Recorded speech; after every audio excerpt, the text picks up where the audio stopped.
श्री करतारपुर साहिब का ये गुरुद्वारा साल 2000 तक बंद रहा, यानी जब से भारत और पाकिस्तान का विभाजन हुआ 1947 से इसे बंद कर दिया गया था और 2000 तक ये गुरुद्वारा यूं ही बंद रहा। लेकिन यहाँ पर गुरु नानक देव जी की हर याद उसी तरह से सहेज कर रखी गई है।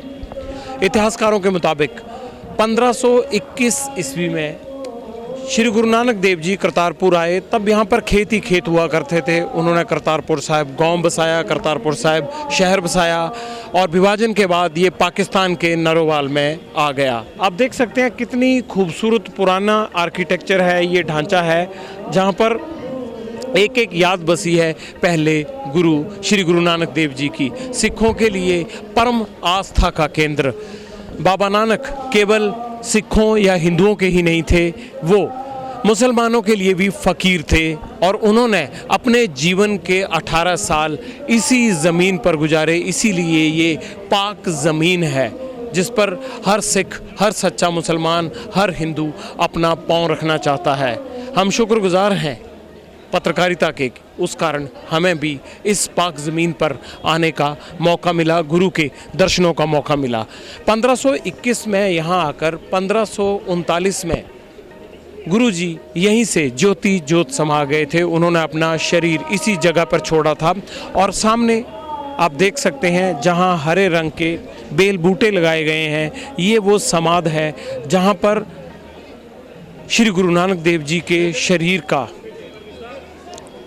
को दफनाया गया। ये समाध उसी याद में बनी हुई है और गुरुद्वारा साहिब जो है जहां उनके शरीर का अंतिम संस्कार किया गया, ये वो है।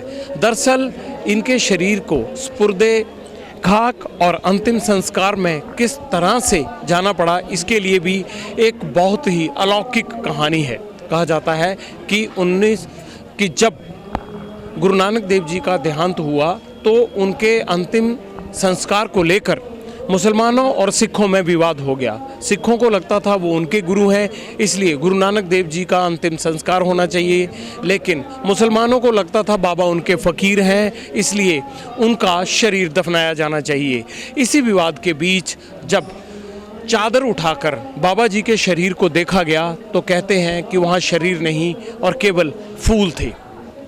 मुसलमानों और सिखों को ये ठीक से समझ में आ गया कि गुरु साहिब क्या चाहते हैं, इसलिए उन्होंने उस चादर और फूलों को आधा आधा बांटा। मुसलमानों ने उन्हें इस जगह पर दफनाया और सिखों ने उसका इस जगह पर अंतिम संस्कार किया। अंतिम संस्कार वाली जगह पर गुरुद्वारा साहिब से शोभित है, गुरु ग्रंथ साहिब का प्रकाश किया गया है और जहाँ ये समाध है बाहर, यहाँ पर उनके फूल और जो चादर का हिस्सा बचा था उसे दफनाया गया। इसीलिए बाबा नानक की इस पावन धरती पर ये दोनों ही चीज़ें अगल बगल में एक साथ हैं। यही महिमा है इस गुरुद्वारा साहिब की।